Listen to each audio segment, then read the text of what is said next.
Lick of the week.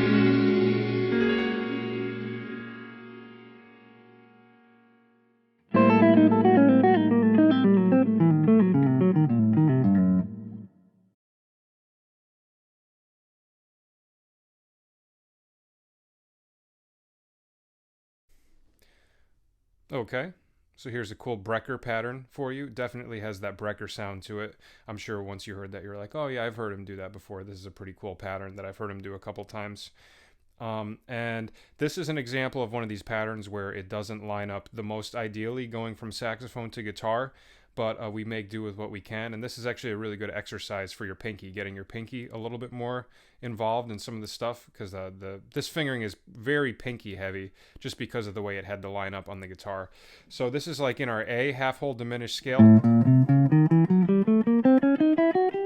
So this pattern is going to be out of that. So it can work over A dominant, C dominant, E flat dominant, or G flat dominant. And if you're unsure as to why those all work together, that's kind of a tricky thing to explain very briefly, and maybe I'll do a lesson video on that at some point. But basically, like a very brief way to explain that would be, because the diminished scale is symmetric, meaning it moves in minor thirds, everything can move up 3 frets at a time, and it still works because the scale repeats itself every 3 frets. That's basically how that works. So any diminished pattern you play can work over dominant chords 3 frets apart. Okay, so here we're going to start with our pinky on C on the first string, and we're going to pull off to A, and then our pointer finger is going to go to E on the second string, and then I pick E flat on the third string. So that's the pattern. All we're doing is we're taking that 4-note grouping and we're moving it down minor thirds. So this 4-note grouping, if we analyze what's going on here, right, we're going down a minor third, down a fourth, and then down a half step.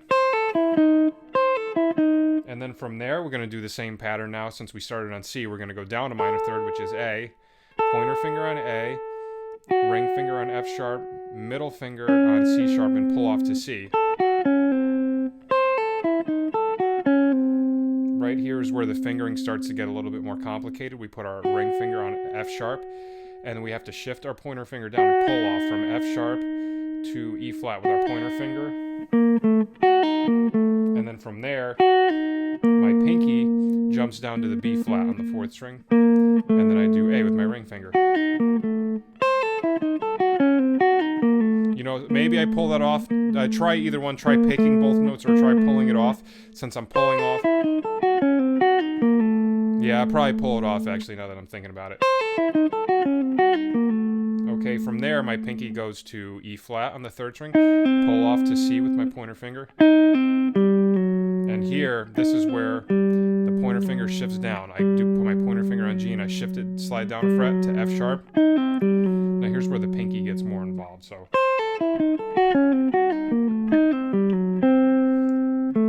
then here, this is my middle finger on C.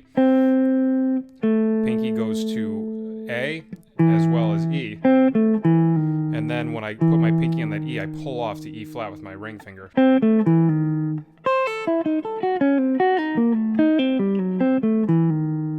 Now, my pinky goes to A on the fourth string, and I pull it off to F sharp with my pointer finger.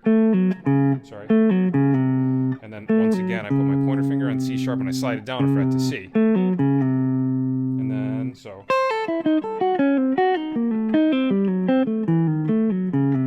Okay, now right here, my middle finger goes to F sharp. Then I do that double pinky thing again. My pinky on E flat and B flat. And I pull off to the A from the B flat.